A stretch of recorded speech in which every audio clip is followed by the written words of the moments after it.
So Congresswoman Jasmine Crockett. Mark my words, I could be wrong, but I think we're going to end up shutting down the government. The problems that we keep seeing is that he is trying to test his power. He said that he was going to be a dictator on day one, and that's exactly what we are experiencing, because he decides that his power of the pen should overrule everything else. The reason that he is wrong, in my legal opinion, is that when it comes to appropriations, that is not something that the president does. It is something that the Congress does. The Congress has the power of the purse. What does that mean? That means that it has to go through 535 people before it makes it to the president's desk. And that is the only way that we literally take in your tax dollars from the various ways that we take in tax revenue.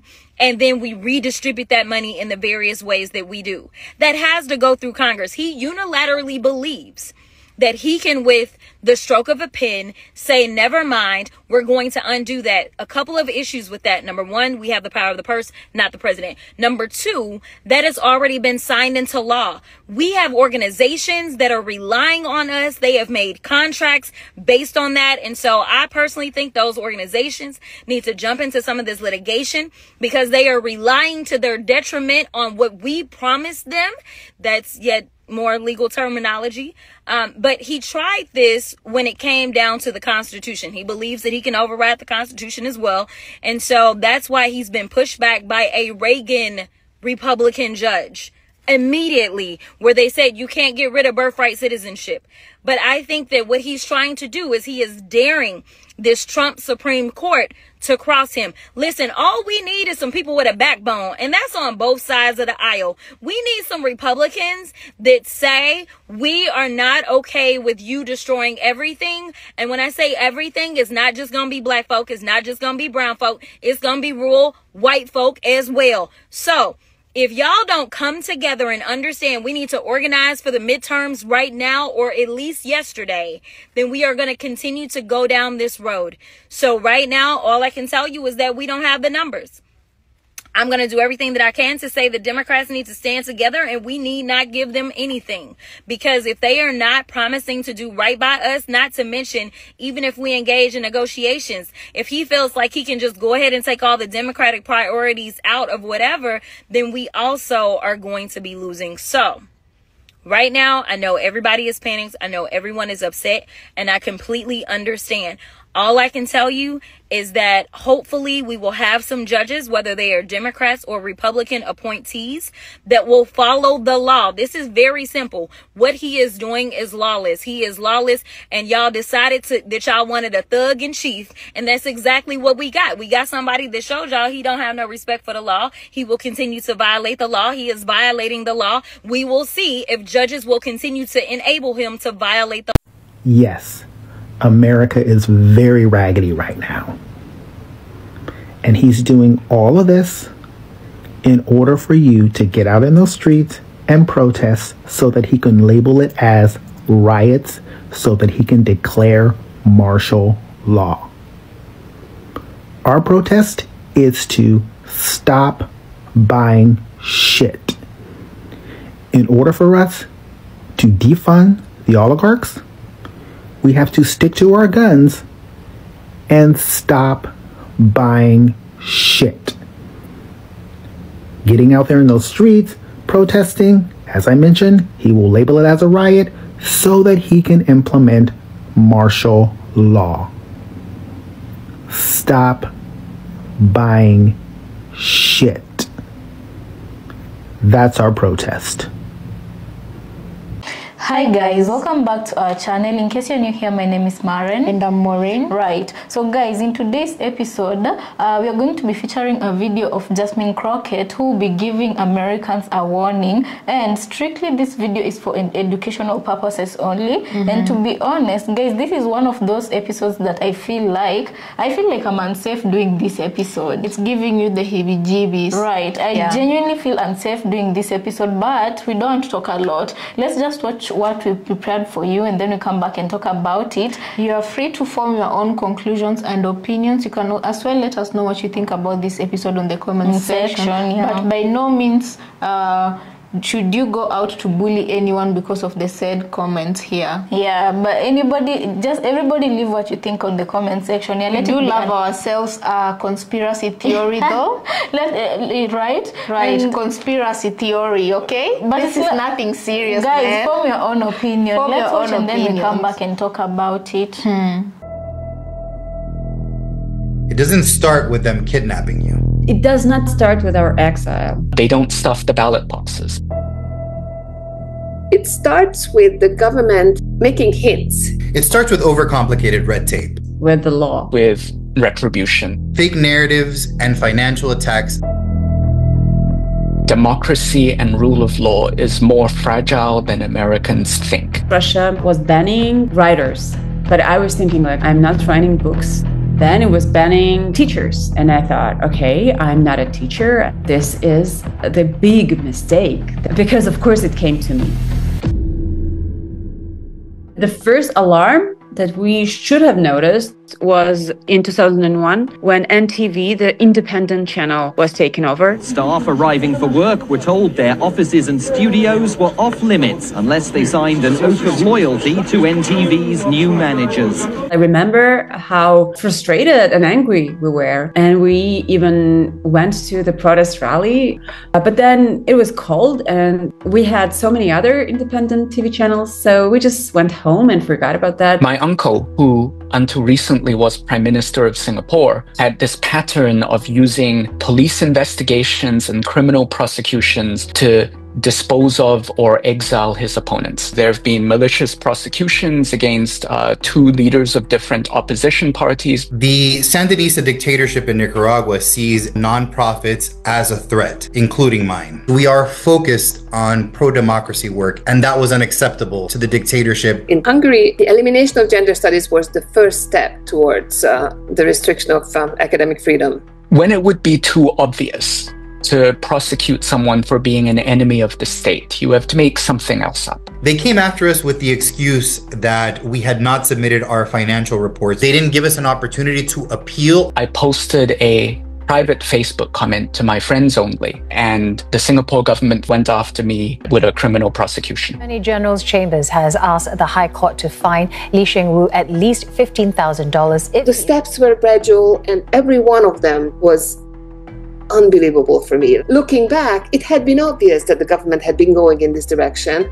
The little speech here and the half a sentence there. We have to revitalize our churches, our families, our universities. I always thought, no way, they cannot cross that line, until 2020, when the Hungarian government forced my university to leave the country. Vladimir Putin, he always has these legal steps first. Russian President Vladimir Putin has signed two controversial security bills into law. And then he does what he wants. Would designate certain journalists and bloggers as foreign agents. He was testing the society. Would it be okay for them if I shut down just one channel and then maybe one radio station, one newspaper, one magazine? Our nonprofit was one of the first to be canceled by the Ortega regime.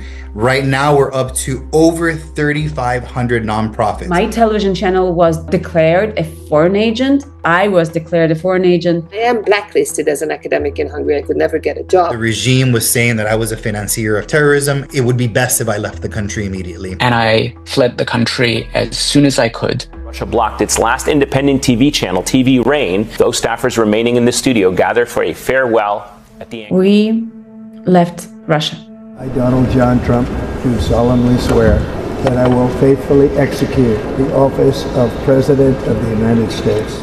If you're used to living in a democratic society, you don't expect that a government could just go ahead and close a university. I will fire the radical left accreditors that have allowed our colleges to become dominated by Marxist maniacs and lunatics. Right now, there is no independent media outlets in Russia, no freedom of speech. ABC, they're the most dishonest, in my opinion, the most dishonest news organization. My uncle had taken his own personal lawyer and made that lawyer Attorney General. President-elect Trump's new pick for Attorney General, Pam Bondi. She was also on Trump's legal team during his first impeachment trial. I call my Attorney General, I say, listen, indict him. Well, he hasn't done anything wrong that we know of. I don't know. Indict him on income tax evasion. You'll figure it out. I wish that I would have paid more attention to those flashes of authoritarianism. We ignored it because the economy was going really, really well. I should have known. I'm a sociologist. And I blame myself. You want to think it's not happening because otherwise you might have to do something. Take your finances out of the country. Try not to have a physical office space. They will seize all of your assets. It is better to fight.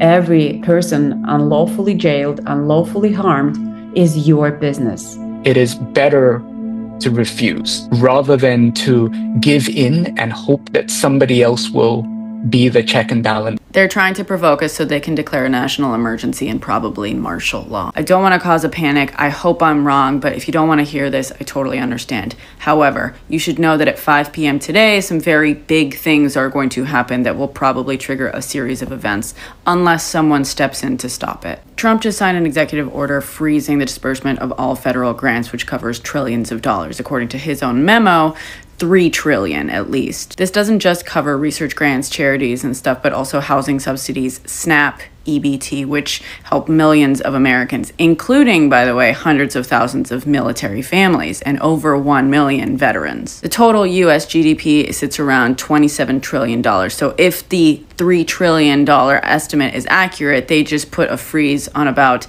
10% of the economy. So it's not just these people who are going to be affected. This also, by the way, includes many domestic infrastructure and energy projects. So he just froze spending on roads and bridges. For those of you excited about this, you can get all this information yourself, but on to my point. Nearly 42 million Americans receive SNAP benefits, and that's still not enough. By the way, 86% of SNAP eligible households with a working age adult who's not also on disability report income. So they work. But basically 12.5% of the US population is about to lose the ability to pay for the meager amounts of food that they can afford. Add to that the efforts to make all these groceries far more expensive, including scaring away all the low-cost labor. They want people hungry and desperate quickly. Not only will it manufacture consent for basically rounding up all the cheap labor and turning it into free labor under the 13th Amendment, which, as we all know,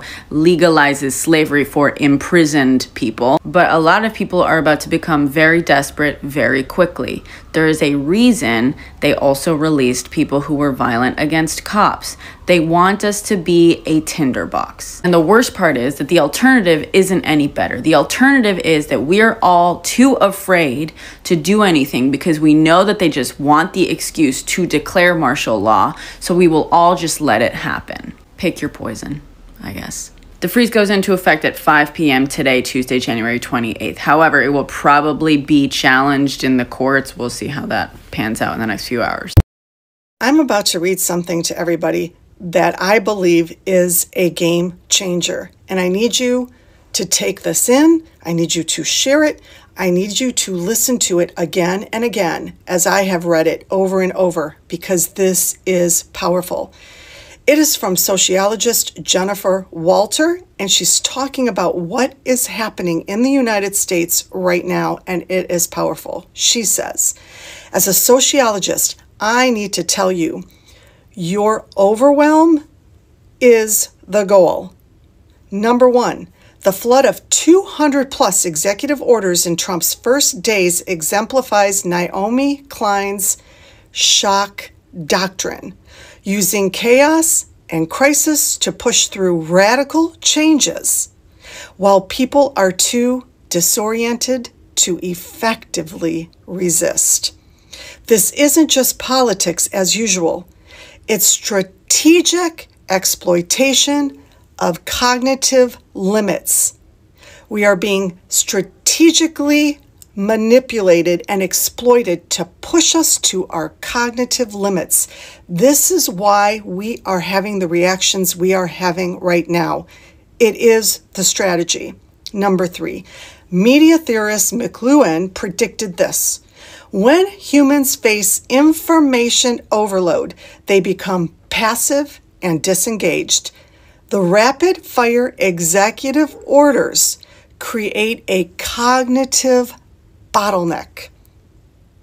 making it nearly impossible for citizens and media to thoroughly analyze any single policy. Agenda-setting theory explains the strategy. When multiple major policies compete for attention simultaneously, it fragments public discourse. Traditional media can't keep up with the pace, leading to superficial coverage. The result? Weakened democratic oversight and reduced public engagement. Reduced public engagement. The very thing that will stop these white and Christian nationalists. So, what now? Number one, set boundaries. Pick 2 to 3 key issues you deeply care about and focus your attention there. You can't track everything. That's by design. Impact comes from sustained focus, not scattered awareness. Number 2, and by the way, I think Buttigieg shows us exactly what that looks like. Number 2, use aggregators and experts. Find trusted analysts who do the heavy lifting of synthesis. Look for those explaining patterns, not just events. It makes me think about how there's a lot of content creators out there that just are making TikToks to shock and push the sensationalism without this whole beneficial context that they could be giving us. So he says, or she says, I'm sorry, take breaks, process. This is a marathon. When you recognize that you are feeling overwhelmed, which is the point, you regain some power, just recognizing that that's the point. Number 4, practice going slow. Wait 48 hours before reacting to new policies. The urgent clouds the important. The urgent clouds the important.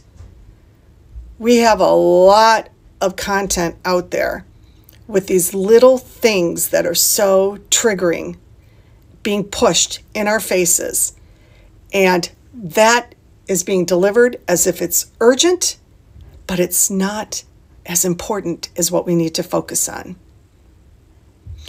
Initial reporting often misses context. Number 5,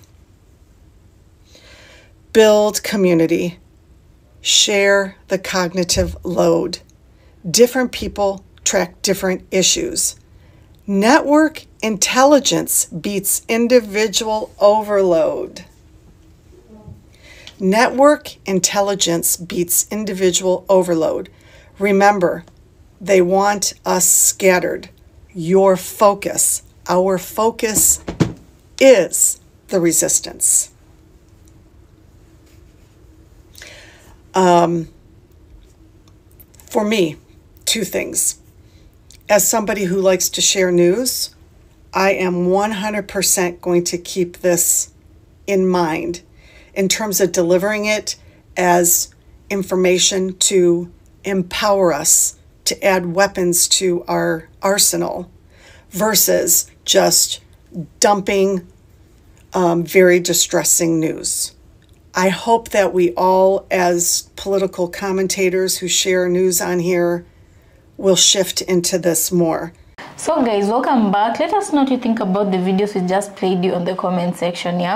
You know, it's not just Jasmine Crockett who's talking about the president trying to push his boundaries to see the limits of the things he can do and how far he can go, you know. Right. And a few of the speakers here have also said that him passing this many laws that you cannot keep people.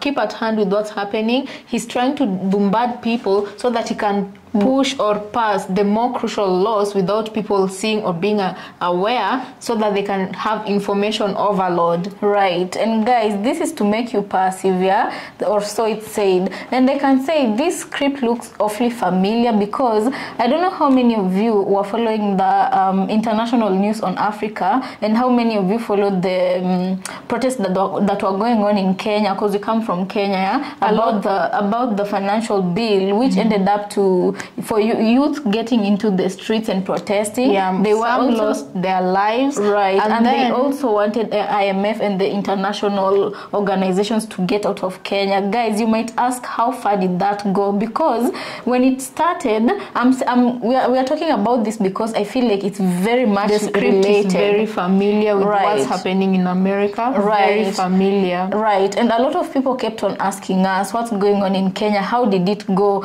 A lot of you heard about the protest, but no one of you knows how it ended, right? There's a reason for that. Yeah, information overload, and it's still happening. Right. And right now, Kenyans most of what Kenyans were protesting against last year, most of it is coming back in this year's financial, not even financial bills, just some underhanded bills that have been passed already. And right now, what's happening with a lot of Kenyans, especially the youths who are out there protesting, right now, we've sort of become passive, and it's not in a good way. Right now, people are angry, but they can't do nothing about it. A lot of lives were lost. I don't know if you've heard about abductions, and the people who are being abducted were the people who are at the very forefront, who yielded influence during the protest. Exactly, and spoke against the government, you know. So we are finding ourselves in a situation where a lot of abductions of freedom fighters, if I may call them, has happened. And so all these things is being done to discourage people from fighting for the right thing. Yeah, and if for those of you who follow African affairs, our president wants also to extend his term beyond two years, and already it's being thrown here and there. People are resisting, but it's still being thrown here and there, especially by his supporters, saying that the presidential limit will be taken off from the constitution. And he has a lot of yes men in the cabinet. Exactly. Yes. And also they want to, Kenyans on the ground don't want him to come back even for that second term. 2027 they want him to go. Although a lot's gonna be happening. Yeah. Talks under the table are that arrangements are being made to handle 2027 so that he can get himself back into office again. And when he does, he will never go out of that. But that's yet to be seen. As we usually like to say, man can plan, but God has the final decision, right? And guys, so the fire had to be put out in Kenya quickly, because Kenya was it was serving as an example for other African countries. Because of Kenya, the fire. Exactly. Because of Kenya, Ghana was rising. Because of Kenya, Nigeria was rising. Because of Kenya, South Africans were making plans to rise up. And all these countries, guys, if you look, they're very crucial and important in the corners of Africa. Exactly. So they had to put out that fire quickly, and that slowed the process of all these policies coming into place. And it is alleged. It is alleged. People who are alleging, not the government, people who are alleging that people were being unalived, stuck into lorries, and they were going to be burnt in barracks. But it is being alleged. None of all that has been proven, but it is alleged. You guys, you know how it goes. Why are we telling you this? You've heard our speakers, and somebody somewhere made a very valid point and said the government wants people to get out and protest. Therefore, they'll have an excuse to call in martial law and whatever they've planned for people. We are not doing this strictly for educational purposes only. Just putting words here and there. Right. Yes. So guys, I don't know how you're going to be handling this, because for Kenya, let's just say, unless you're here to see it for yourself, this is something that will be talked about in future. Right now, nobody can talk in depth about it. But for America as well, you haven't gotten to that point yet. But you're there. You're there. You're literally in the doorstep. Exactly. Most definitely, a lot of people going to protest I don't know if it's gonna be changing things, but I wish they don't protest. Instead, there's a brother here who said, you're supporting that. No, I'm not supporting protest. I'm saying if there's gonna be protest, they have to have another plan that is in motion to support that. For example, like you said, the brother who said, just don't spend your money on those, because that is what gives them power. When you're building their businesses and you're giving them your dollar, and I'm asking you, our audience, because every episode we bring forward, people normally ask, then what do we do in this situation? That's the big question, right? To be honest with you, I also don't know. But what we do know for sure is something has to be done, or else humanity as we know it now will not be the same in 2, 3, 4, even 5 years to come. Things will definitely not be the same. So it will be better, maybe in some aspects, yes, but most definitely in some aspects, oppression is coming back. Right, oppression of whatever nature, but it is coming back. So if you're one of our viewers and you have an idea of what should be done, but you can kindly leave it on the comment section. I don't want trouble. I don't want any. Please, Maureen, you've already found yourself in trouble. Being that, you guys remember when I said I don't feel safe doing this episode today? I'm not going to talk much. You're just leaving it to your imagination. Yes, everybody has a conscious ability to think what these speakers said and what makes most sense to them, right? We don't need to say much because you already know what can be said about the situation, right? My surprise, but I feel like that deserves a whole entire episode on its own, is that the Rockefeller Group has their talents in Kenya. I was shocked, but that's a topic for another day, guys. I think we're gonna be saying goodbye, and most of all, if you do believe in a higher being, I thought Kenya was a village. What are the Rockefellers doing here? Please leave our village alone for us. Anyway, what we are saying is, guys, a lot is happening not only in Kenya or America, but throughout the world. And if you do believe in a higher being, if you do believe in God, you guys, man cannot. This is the time to pray. Yeah, man can never be stronger than God. Most definitely, God has the final say, right? Right. So with that being said, if you're spiritual, this is the time to put it to work, right? That being said, guys, let us know what you think about this episode, and also consider subscribing if you're new to this channel, and we'll see you on our next episode.